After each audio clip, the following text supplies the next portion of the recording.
right here on WHOW when Commodity Week airs Saturdays at 8:30 a.m. Remember the time change for the daily closing market report on WHOW at our new time, 5:06 p.m. weekdays. Your favorite Central Illinois. WHOW. Top of the morning. Thanks for being with us. I'm your host today, Seth Lawrence. The WHOW Morning Show streams to Facebook and YouTube, brought to you by Peterson Insurance, your Pekin Insurance agent in Clinton. Clinton Police Chief Ben Lowers, my guest in studio today. Good morning, Chief. Morning, Seth. You enjoying spring so far? Well, I was. It's a little cool out there today. I wish you'd do something about this. Well, it's all in your mindset, Chief. All right. Yeah, it's you got to take the Ray Witches mantra, and it's 75 and sunny in my world. All right. So well, you spend enough time around Ray, and that just vibes right into you. You I know, like so that attitude. I like that attitude. No, we've been fairly spoiled here with some decent weather. You know, I mean, we've had a relatively mild winter, a couple blasts of Arctic air, but you know, in terms of snow and things like that, it's been pretty mild. So, but you know, the last weekend was beautiful weather, and that certainly adds for some activity and outdoor happenings for everybody. And you know, it looks like we're gonna. I don't know. We're just going back. We're going backwards. It's time. I know it. Yeah, I think Mother Nature teased us with February and is going to come in over the top with a nice sledgehammer to the head in March. But it seems that way. No, hopefully we get it turned around and figured out here, Chief, because we got spring sports starting up at Clinton High School. I know softball's looking like they're going to have a good team this year, looking for a big rebound from last year, and solid young Maroons baseball team following up that basketball season. So excellent. Yeah, I'm kind of, you know, as March Madness and as the winter sports kind of wind down, that's a little disheartening to me. But that brings spring sports and spring weather, so I'm looking forward to that. Which also brings a lot of folks outside, Chief. We were talking before we got started. I mean, it was a really nice weekend in terms of weather and that sort of stuff here in Central Illinois, and I noticed, you know, a lot more folks out and about walking, some golf carts even hitting the pavement already this year. And so, you know, let's just kind of send out those safety reminders again about the golf carts, about, you know, with that increased foot traffic, you know, there's not going to be everybody out on foot to enjoy the nice weather. They're going to be out in search of other things. So how about some of that? Absolutely. Well, you know, with the warmer weather, I have always said in years past, over the last couple decades, you know, our busiest season or our busiest time of year is these first few weeks of warm weather in the spring. I think people kind of stretch their wings after the wintertime. You know, they're coming outside. As I kind of humor, sometimes people realize the neighbors they might not have got along with last year still happen to live next door. And so we do have an increase in neighborhood problems and things like that. But you know, it brings with it such a breath of fresh air, the warm weather. You know, people outside, we see a lot more pedestrian traffic, a lot more bicycle traffic, you know, starting to see motorcycles out already on those nicer days. So, you know, with that comes a reminder of increased safety, especially in our residential neighborhoods, kids outside playing. You've heard me say over and over, kids don't play outside enough, and they need to be out there. So getting fresh air, sunshine, getting dirty, you know, I love to see that with the kids. So, but certainly be more cognizant when you're out driving around in our residential neighborhoods, you know, of those kids, of that pedestrian traffic, things like that. But with that, we're also going to see, you know, more pedestrian traffic and stuff, late night hours and things like that. And which brings us to our, you know, our safety and our security of our home and our vehicles and things like that. You know, this seems like kind of a dead horse that we just beat, but we continue to deal with an incredible amount of vehicle burglaries, thefts from, you know, yes, we live in a small town. We shouldn't have to lock our doors. We shouldn't have to live like we live in the inner city. But unfortunately, that's not our world today. And that's not our small community today. You know, I just can't stress enough to lock those vehicles up, remove valuables, certainly remove firearms, things like that, you know. In a meeting the other day, talking with the sergeants, you know, one of our sergeants who's been on for 7 or 8 years, you know, he made the comment that he had seen 2 firearms, I mean, seized or came into contact with 2 firearms over the course of his career up until last year. And last year, he believed it was 12. Oh, my word. And so we're seeing an increase in firearms with concealed carry and things like that. I'm certainly not advocating against, the possession of firearms. What I am advocating for is the responsible storage of such firearms. We've had a couple different situations in just the last couple of weeks where we've had a burglary to a residence where some firearms were taken. We had a burglary to a vehicle where a firearm was Oh, my taken. And word. so these are the types of things that I just can't hound enough. I'm not blaming those victims. However, I'm just saying we've all got to do our part to be responsible, be overly responsible in not only firearms, but valuables, purses, wallets, money, electronics, cell phones, all of those things, take them out of the vehicles and, for heaven forbid, lock those vehicles up. Yeah. We have had very few, I can count on one hand the number of forced entry burglaries that we've had to vehicles. You just don't see it hardly ever. Yeah. Not that it can't happen, but so many vehicles are equipped with alarms now. When they break through a glass window or force a door open or something, a lot of times that's going to activate an alarm. 99% of the vehicle burglaries that we see, or the theft that we see, is unlocked vehicles and unattended property. Yeah. And so I just can't stress that enough. I talked to Jared Vogelsang from Piatt County on the show Monday, and he called it a crime of opportunity. Absolutely. And it's not that a victim is inviting them to do it, but unfortunately, we just have people out there lurking nearly every night that will just go from driveway to driveway checking vehicles, and they come across an unlocked vehicle, and next thing you know, there's a console full of change or a purse or a cell phone or jewelry or who knows what, in those vehicles, and we're just making it too easy for them. So we've got to do our part. And with that, we've got to do our part as good neighbors. Look out for your neighbors, and especially those elderly folks and things like that. If you see a light on, if you see something suspicious, certainly call and report that and let us check it out. And I'll be honest, I'm guilty as anybody of, sitting up, getting ready to go to bed. And I'm thinking to myself, did I lock my door? I don't know if I locked my car or not. Is my wallet in there? What do I have in there? And having to make the trip downstairs and go outside and, make sure, oh, yep, keys are in there. Okay, let's lock it up and head back to bed. You're like already in your mindset, you want to go to sleep, but you got to get back out there and make sure your car's locked. I'm as guilty as anybody of leaving that car unlocked. If you're like me, fortunately, most cars now have a key fob, and I can sit in my house and hit that lock a couple times and hear it honk, and I know it's locked. So, right.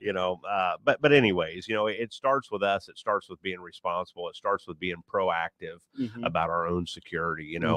I harp so much about vehicles because that's what we encounter so often. But it sounds like you're getting a lot of like home entries anymore. We have had a couple of those here recently. And oftentimes that's in a vacant home, whether it's somebody who's passed on or whether it's a home that's under repair or something of that nature. So, back to just the same things that we talk about all the time when it comes to home security, vehicle security, things of that nature. We just ask you to do your part. This is the season where those things certainly seem to increase. And I don't want to, bring up a whole entire new can of worms with this, but I know just the way the adjustments in the judicial system are, going anymore. It's lending itself to folks that maybe when you apprehend them after a crime like this or another crime, they're not sitting in a jail cell for as long as they used to. So they're back out on the streets quicker and recommitting these crimes. Speak to that a little bit, Chief. That's correct. And, we talked about this a couple months ago, and I can certainly get on a soapbox about it. But it's the system that we have to deal with some legislative changes. The abolishment of cash bond has not gone through yet. That is still being decided in the courts and things of that nature. But nonetheless, the entire system has kind of had a shift over the last 2 and 3 years. With the Bail Reform Act and things of that nature, we do have less criminals incarcerated. And so at the end of the day, that puts more criminals on the street. And we're dealing with that. We're seeing the effect of that in our communities, not only here in Clinton, Illinois, but all across the state. And so, you'll have to ask the sheriff. I don't want to quote him, but he and I had a conversation some time ago, about the jail census. The jail census used to run 50, 60, 70 inmates. Now, some of those were federal inmates. but now it's stretching to run between 5 and 10. Mhm. And so it's not because of a reduction of crime, it's a reduction of incarceration. Mhm. And so when you take that, let's take an additional 20 or 30 prisoners who, they commit a theft, they commit a trespass, they commit a disturbance or disorderly conduct. And we often would see them in jail for 30, 60, 90 days, sometimes up to a year, or sentenced to the Illinois Department of Corrections. Well, when those people serve 2 days in jail and then they're released, pending court appearances and things like that, quite frankly, that's 20, 30, 40 more, if we're going to label them criminals that are loose on our streets, and they are continuing to commit crimes every day. Right. It is my own personal belief that the lack of incarceration has led to an increase in addiction and drug abuse and things of that nature, substance abuses. There's no disruption. I'm not saying that incarceration is the answer to addiction. I'm not saying that at all. But what I am saying is the lack of incarceration is creating a situation where we have no disruption in that addictive behavior. Right. You take someone who maybe has turned to crime because of addiction, and rather than having them incarcerated for a period of time, whereby you want to talk about opportunity to become sober, we don't have that. And so we're seeing that lack of disruption in the distribution of narcotics and the abuse of substances. And so, and I think, unfortunately, all too often those things go hand in hand. The burglary, the theft, the addiction, and it's really not, we've gotten to a point where, it almost doesn't matter what the weather is. I mean, it has to be really bad. I see people out walking all times of day in all sorts of weather anymore. Yeah. As I touched on earlier, we talked about, or I always say that historically speaking, this is our busiest time of year. This first month of warm weekends and stuff like that. Typically 10 years ago, 15 years ago, early in my career, we would have days in January and maybe early February or late December when we had snow and whatnot that we may not get a call throughout a 24-hour period, and that just doesn't happen anymore. I mean, we are steadier now than we've ever been. This is still a busy time for us, an influx of calls, an influx of activity, but we don't necessarily have that winter lull that we used to historically have. No question. Well, Chief, a lot there. We'll take a time out here, come back with some more with Clinton Police Chief Ben Lowers, our guest in studio. More to come with the Chief on the morning show.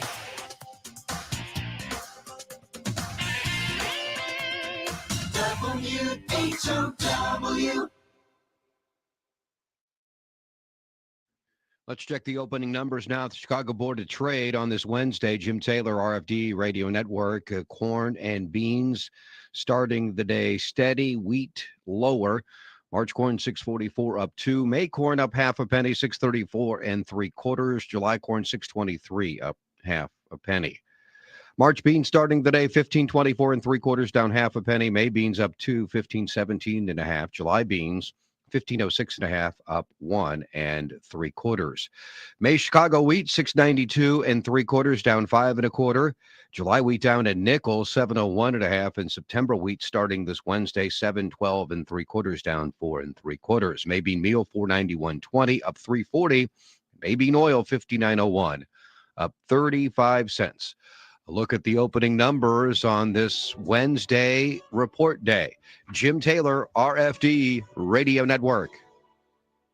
At Baum Chevrolet Buick in Clinton and Baum Motor Company in Farmer City, our job is to help you and solve your transportation needs. This is Scott Baum. Both in Clinton or Farmer City, we'll listen and find options for a different vehicle. Or we'll give you repair options to keep that car, truck, or SUV safe and trouble-free so you can continue with your busy schedule. If it has to do with transportation, we're here to help. Visit our full-service team today in Clinton or Farmer City. Baum Chevrolet Buick, right from the start. Here's owner Dave Jackson from your Clinton Save a Lot on how inflation is affecting all of us. I peg the inflation rate on groceries at 20, not 8. 20%. 20 at least. And that is just a massive, that's, tenfold what it was back. You have to go back to the 70s. So this is the worst inflation in my lifetime.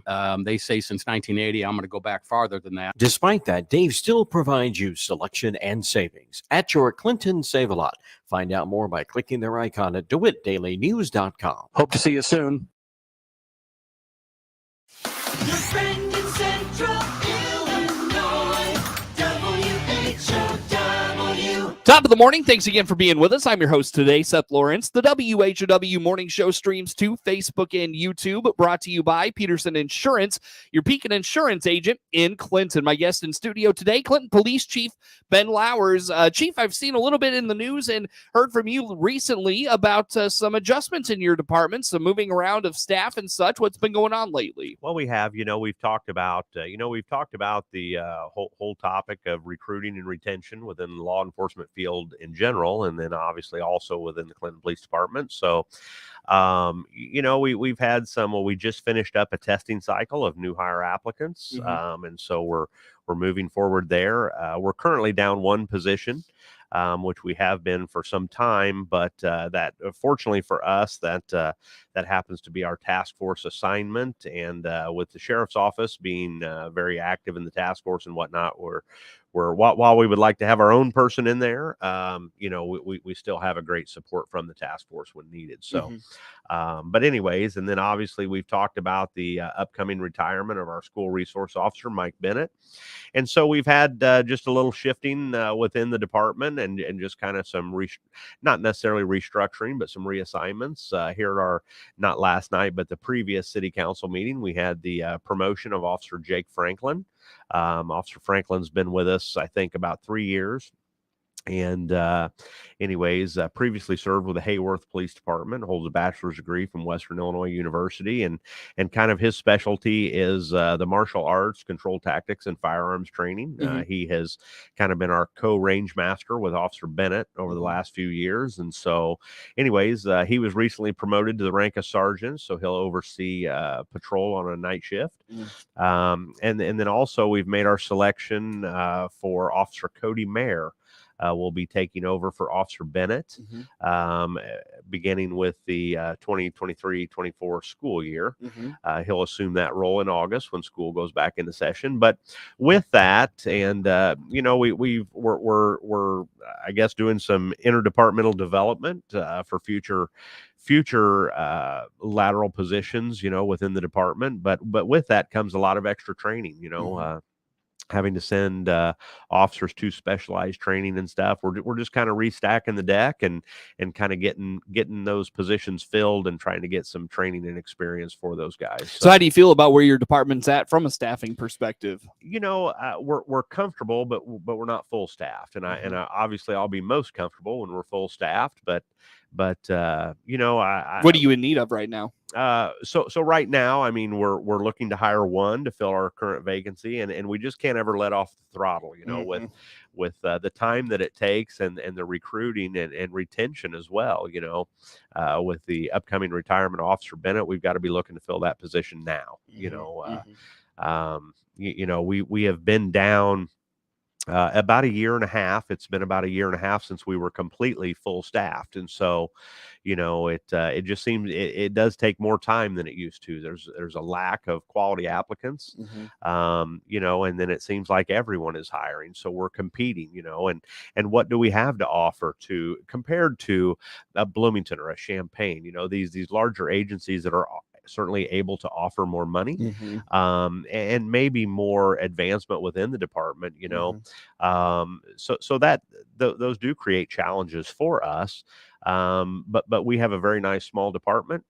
We do have some opportunity, obviously, in our specialized positions, and we have a very law enforcement supportive community. And so, in today's climate, that's quite a bit to offer, really. Sure. While it might not always equate to dollars compared to some, I think we're in a pretty good position in our community and in our county. And, we, like I said, we just can't let off the throttle of that, but I feel pretty good. We've got a great young staff, with some turnover here a year and a half ago with, some of those folks that left for other endeavors or retirements. You know, Detective Todd Ummel, who left, and at the time, Officer McClure was previously a sergeant. You know, we lost a significant amount of experience, and really that experience can only be regained with time and years and training. You know, and so we're a young department, but I'm eager. I'm very optimistic about the group that we've assembled, the staff, a great team. Am I seeing your guys rolling around in some new vehicles? Is Not that yet. Not yet. Not yet. Okay. We've got a couple on order. Oh, okay. We do have a couple on order. We actually, you know, like everything else, they were ordered back in, I think, late September, and where they're due for delivery anytime. We were told that, you know, March, April would likely delivery. So looking forward to that. The guys always like to get in a new car. Yeah, so. no doubt. So what are we going to be rolling in? Be very similar vehicles, just some slight changes, but the Ford Explorer utility police package. So they'll be black like the old ones. They'll have a ghost decal on them that'll be a little more incognito than the ones that we're currently driving. But anxious to get those and see what comes in the new 23s. You know, very good, Chief. Well, a couple of minutes yet still here. You know, we talked about the crime trends and that sort of thing, and of course that always, you know, lends itself to this time of the year when the weather starts to warm up. We have more sunlight outside, and you know the days are longer, all those sorts of things. Anything else come to mind for you when it comes to spring and trends and such? Yeah, you know, obviously there's been no reduction in online telephone scams and things of that nature, and of course when we get into tax season here, there's always an increase. You know, it seems like this time of year there's maybe a little more disposable income by a large faction of our society with their tax returns and things of that nature. And so we certainly warn you about those IRS tax scams. You know, receiving calls from altered caller IDs claiming that you're owed money or that you have a warrant for your arrest or that there's a problem with your taxes. You know, the IRS is not going to call you. These people do sound sophisticated. They may identify themselves as IRS agents and give you badge numbers and sophisticated identification type things. They can be very convincing, but never pay money over the phone or wire or by gift card. You know, that's kind of a trend now, is that they want you to go transform your cash into a gift card and just call and give them money. Once you give them the numbers to that card, and once you've done that, that money is gone. And so we certainly encourage you to be cognizant of those phone calls and things of that nature, and just simply hang up. You know, it's all too you know, people want to talk to them, and they kind of want to conduct their own investigation, maybe lead them on, you know, and we recommend that you not do that. We recommend that you not entertain that phone call and that you immediately disconnect the phone call. I believe that when you do, on their end of that robocall, they don't care about the context of that call. What they care about is they kept this caller on the phone for 10 minutes versus the one that hung up within a matter of 3 to 5 seconds. And so when you entertain a lengthy phone call, I mean, it's my belief that kind of traps that information, and you're likely then to be inundated with those calls. And so we recommend that you hang up immediately, notify local law enforcement, and again, do not ever give money over the phone or anything of that nature. If somebody does fall victim to one of these things, Chief, what should they do? You know, they should immediately contact us, report that to local law enforcement, and we can hopefully guide them through some of the system. I can tell you that all too often when money is lost in a scam, that money is gone, and recovering that money is those circumstances are very minimal, but we can hopefully at least try to stop the bleeding and give some advice and some direction on how we can put a stop to it and educate for the future as well. Very good, Chief. It's always good to talk to you. How do folks follow along with all the things you have going on? You can follow our Facebook page, the Clinton, Illinois Police Department, or our website at ClintonIllinois.com. That is Clinton Police Chief Ben Lauer's in studio with us. Network news on the way on the WHOW Morning Show. WHOW. The Big 1520 WHOW Clinton 92.